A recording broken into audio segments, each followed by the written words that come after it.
అది ఎప్పుడు ఉంటుంది. Okay, right. ఫరూక్ గారు నమస్తే, చెప్పండి సార్. నమస్తే అండి.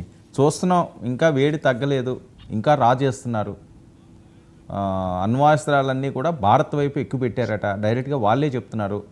చైనాతోటి ఆల్రెడీ టాక్స్ కూడా నడుస్తున్నాయట, వాళ్ళు కూడా సపోర్ట్ చేస్తామన్నారట. అసలు ఎటు తీసుకువెళ్తున్నారు?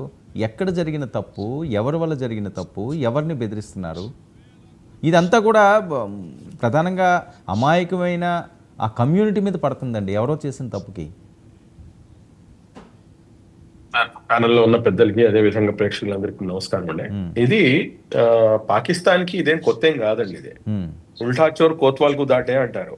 అంటే తప్పు వీళ్ళే చేసి మళ్ళా ఎదురుగా ఏంటంటే నర్మగర్భంగా లేకపోతే కవ్వింపు చర్యలకు పాల్పడటం. మేము అంటే ఈ రకంగా ప్రిటెండ్ చేస్తే ఏంటంటే వరల్డ్ మొత్తం కూడాను అరే వీళ్ళ తప్పేం లేదు కదా అన్నట్టుగా వీళ్ళ వైపు చూస్తారు అని చెప్పేసి ముందే ఒక అడుగేసి దొంగ దొంగ దొంగ దొంగ అని చెప్పి చేసినట్టుగా ఉంటుందన్నమాట ఇవాళ వ్యవహారాల శైలి. మీరు ఇక్కడ గమనించాల్సినటువంటి అంశం ఏంటంటే ఏదైతే అరిచే కుక్క ఉంటుందో ఆ అరిచే కుక్క ఎప్పటికి కూడాను మొరిగే కుక్క ఎప్పటికి కూడాను కరవదండి. ఇప్పుడు వీళ్ళ యొక్క ఆర్థిక పరిస్థితి ఏ విధంగా ఉంది అనేది మనందరికీ తెలిసిదే. అత్యంత దారుణంగా, అత్యంత హీనాదిహీనంగా ఉన్నటువంటి పరిస్థితి వీళ్ళ ఆర్థిక పరిస్థితి. ఒక అంటే అబో మిడిల్ క్లాస్ పర్సన్ మాత్రమే ప్రెసెంట్ పాకిస్తాన్ లో ఉండగలుగుతారండి. బిలో మిడిల్ క్లాస్ లేకపోతే పావర్టీ లైన్ కింద ఉన్న వ్యక్తులు వీళ్ళందరూ కూడాను సౌదీకో లేకపోతే మస్కెట్ కో లేకపోతే ఒమాన్ కో అటువైపు వెళ్ళి వాళ్ళ జీవనోపాధి వాళ్ళందరూ కూడా ఎత్తుకునేటటువంటి పరిస్థితి. ఈ రోజున మీరు చూసుకుంటే కనుక మన దేశం నుంచి ఏదైతే ఆర్థిక పరమైనటువంటి లావాదేవీలు ఉన్నాయో అవన్నీ కూడాను ఎక్కడికక్కడ షట్ డౌన్ అయినాయి. ప్లస్ చదువుకోవడానికి వచ్చినటువంటి పిల్లలు కానివ్వండి, లేకపోతే ఇతర వ్యాపార రీత్యా వచ్చినటువంటి వాళ్ళు కానివ్వండి, కేవలం మా ఆంధ్ర రాష్ట్రం నుంచి నిన్న మన డీజీపీ గారు ఇచ్చినటువంటి రిపోర్ట్ పరంగా 21 మంది, మన విజయవాడ నుంచి 2 ఈస్ట్ గోదావరి వాళ్ళు, అంటే అందరు కూడాను అధికారికంగా ఉన్నటువంటి వాళ్ళు 21 మంది, వీళ్ళందరినీ కూడా పంపించారు. అదే విధంగా దేశవ్యాప్తంగా చూసుకుంటే కనుక 858 మంది ఏదో సంథింగ్ వాళ్ళు అటువైపు విజయవాడలోనండి. ఏపీ మొత్తం మీద 21 మంది పాకిస్తానీలు.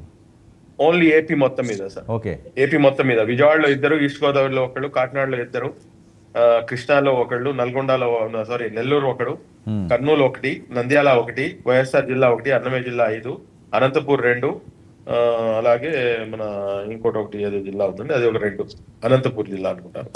ఇలాగా స్టూడెంట్స్ అండి మాక్సిమం, వీళ్ళందరూ కూడా స్టూడెంట్సే.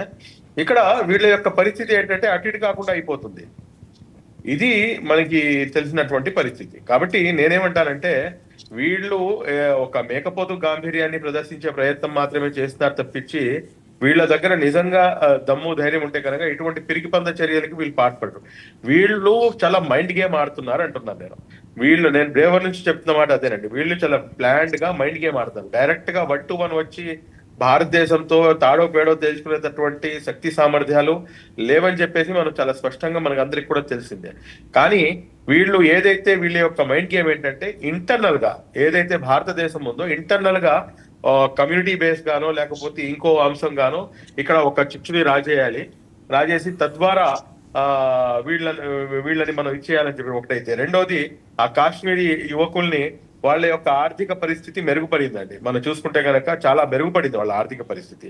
ఏ విధంగా అంటే ఆర్టికల్ 370 తీసేసిన తర్వాత అక్కడున్న ఇందాక మేజర్ గా కర్నల్ గారు కూడాను ఇదే మాట చెప్పారు. ఆయన నేను కూడా డే 1 నుంచి ఇదే మాట చెప్తాను. అక్కడ ఉన్నటువంటి పరిస్థితి ఏంటంటే కాశ్మీర్ని మనం ఈ రోజున వాళ్ళని ఒక క్వశ్చన్ మార్క్ ప్లేస్ లో చూడాల్సినటువంటి పరిస్థితి లేదు.